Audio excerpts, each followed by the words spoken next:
Good morning, student of class 3rd. Welcome back to English reader class. Today I will teach you chapter 7. It is a poem and poem name is The Land of Nod. This poem written by Robert Louis Stevenson. The Land of Nod. Nod means निद्रा या नींद और land means भूमि. एक ऐसी जगह जहाँ पर नींद की जगह हो. From breakfast on thought all the day. At home among my friend, I stay, but every night I go abroad, afar into the land of Nod. नाश्ता करने के बाद, है ना, ब्रेकफास्ट मीन्स नाश्ता. नाश्ता करने के बाद या नाश्ता करने तक मैं मेरे घर पे रहता था. दिन में मेरे सभी लोगों के बीच, जो मेरे घर के सदस्य होते थे उनके बीच में, एंड माई फ्रेंड और मेरे मित्रों के बीच में रहता था. उनके साथ रहता, खेलता, खाता, जो भी करता था. बट एवरी नाइट, लेकिन प्रत्येक रात को, आई गो, मैं जाता था, मैं जाता हूँ.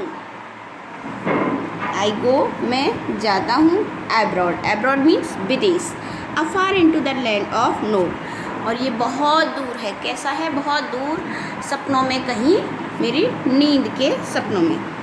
All by myself I have to go with none to tell me what to do. All along beside the stems and up the mountain sides of dreams. All by myself, सब कुछ मेरे द्वारा होता है. I have go, मैं अपना अकेला जाता हूँ वहाँ पे, और वहाँ पर मैं चाहे कुछ भी कर सकता हूँ, कुछ भी. मुझको कोई भी मना करने वाला नहीं होता है. फिर चाहे मैं नदी की, स्ट्रीम मीन्स नदी की धारा, चाहे मैं नदी की धारा में खेलूँ, चाहे मैं पर्वतों पे खेलूँ, कुछ भी करूँ, मुझसे कोई कुछ कहने वाला नहीं होता है. ये पोइट अपने सपने के बारे में बात कर रहा है. जब हम सो जाते हैं तो हम अपने सपनों में कहीं भी कैसे भी जा सकते हैं, और हम अपने सपनों में कुछ भी कर सकते हैं, और हमें वहाँ पर कोई टोकने या रोकने वाला नहीं होता है. ना ही हमारा कोई फ्रेंड, टीचर, गार्जियंस, कोई भी नहीं होता. तो पोइट भी अपने सपने के बारे में ही बात कर रहा है. Next para is the stranger things are there for me. वहाँ पर मेरे लिए बहुत अजनबी बहुत ही ऐसी वस्तुएं हैं जो मैंने पहले कभी नहीं देखी हैं. Both things to eat and things to see, दोनों तरीके की. ऐसी जिन्हें मैं खा भी सकता हूँ और ऐसी जिन्हें मैं खेल सकता हूँ, मगर ऐसी जो आज से पहले मैंने कभी नहीं देखी हैं. And many frightening sight about till morning the land of nod. और प्रत्येक सुबह तक मुझे वो सारी अजनबी चीज़ें मिलती हैं जिनसे मुझे थोड़ा डर भी लगता है. बट ये सब कब तक होता है? जब तक अगली सुबह नहीं हो जाती है.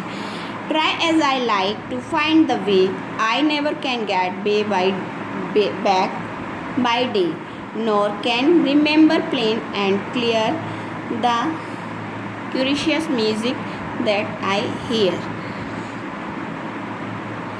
अब देखो पोइट क्या कहता है.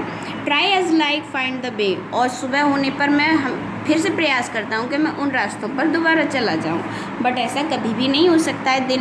दिन सुबह होने पर मैं वहाँ कभी भी वापस नहीं जा सकता हूँ. Nor can remember plain and clears, और वहाँ पे जो नाइट में मेरे ड्रीम्स में जो हुआ होता है वो मुझे अच्छे से याद भी नहीं होता. रिमेंबर्स मीन्स याद रहना या करना. मुझे याद भी नहीं आता है कुछ अच्छे से.